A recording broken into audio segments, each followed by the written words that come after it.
your black coat, under your hot coat, under your hose. Pay no attention to that man behind the curtain.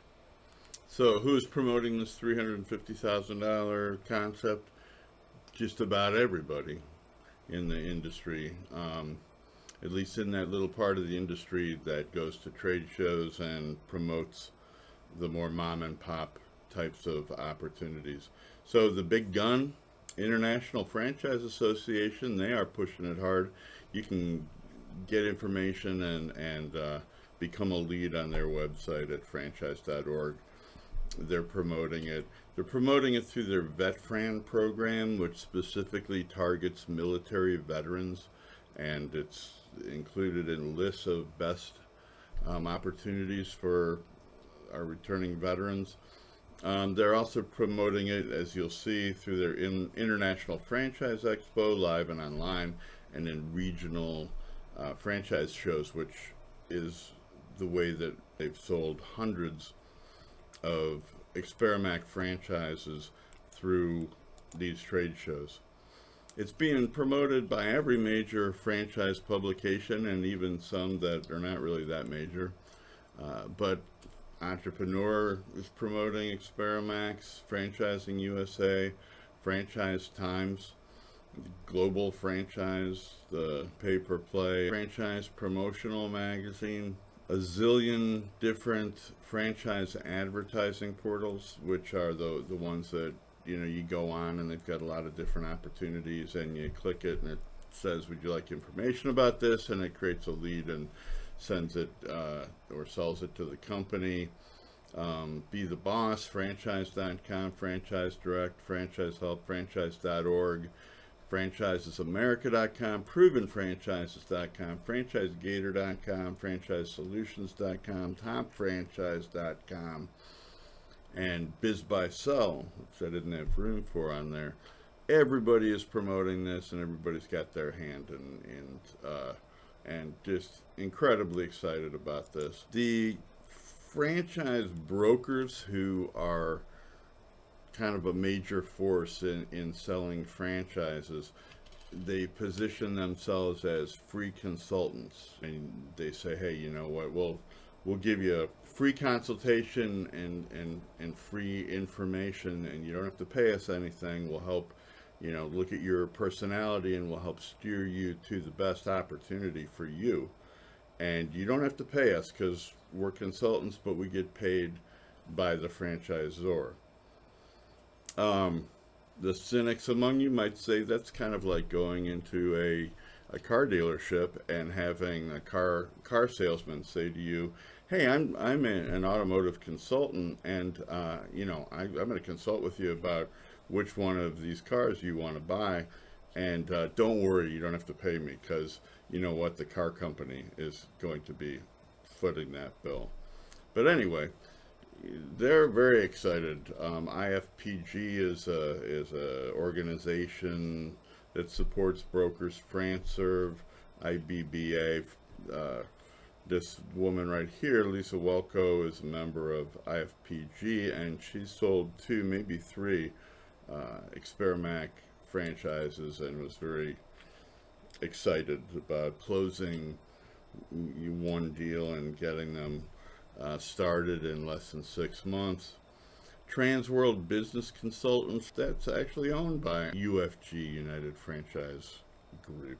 They have the same owners. Now, the Small Business Administration, the SBA, supported by your tax dollars, is incredibly excited about Experimac and Experimax now, and has included them and the other UFG brands on their franchise registry, which means that they can fast track their guaranteed loan program, which we'll see in a little bit how the franchisees are able to go into debt quickly with the comfort of knowing that money is guaranteed to the bank, so that they, you know, in case they fail, the bank won't get hurt, and the franchisor will also get the franchisor's money, which is a relief. The U.S. Commercial Service, part of the U.S. Department of Commerce, in charge of program on export.gov, is very excited about Experimax and is including them and the other UFG brands in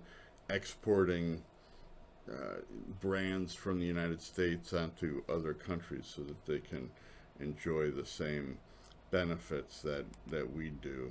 Got endorsements from all of these different major players in franchising, and so far we haven't heard anything negative from the Federal Trade Commission, which the Federal Trade Commission in the late 90s actually issued a permanent injunction against Ray Titus, who was the head of Minuteman Press, and Speedy Sinorama during the 80s and 90s. Very controversial figure at that time, because he would set up sort of a boiler room in franchise expos and franchise conventions where his aggressive salespeople would basically grab people by the lapels and pull them into this booth, face them towards the wall, and read from a 6-page script that was very effective, but also illegal, since they were making unfounded earnings claims and profitability claims. Ray Titus and his executives, including UFG founder and CEO Ray Titus, who was in his early 20s and was a franchise salesman at that time, was also included in this. And Ray Titus actually had made some of those illegal representations and had actually been quoted in there as saying, yeah, we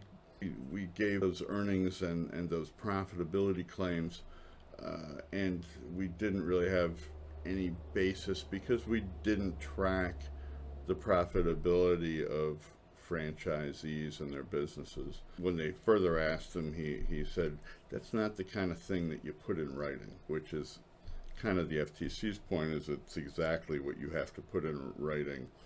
And if it's not in a franchise disclosure document, you're not allowed to make those kinds of claims, and you have to have substantiation.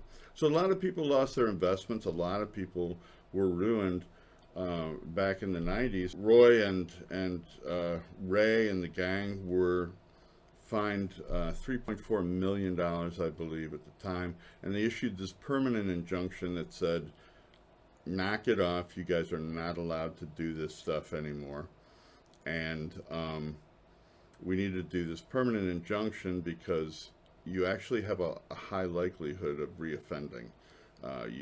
These guys did not seem to be sorry about this, said the judge, and they're going to be in a position to keep, pulling this stuff. So we're going to issue this permanent injunction and, basically monitor them. So, it's in their document, but the FTC hasn't reopened that concern. So, it seems like that's a pretty good endorsement too. They must be doing things on the up and up, one would assume.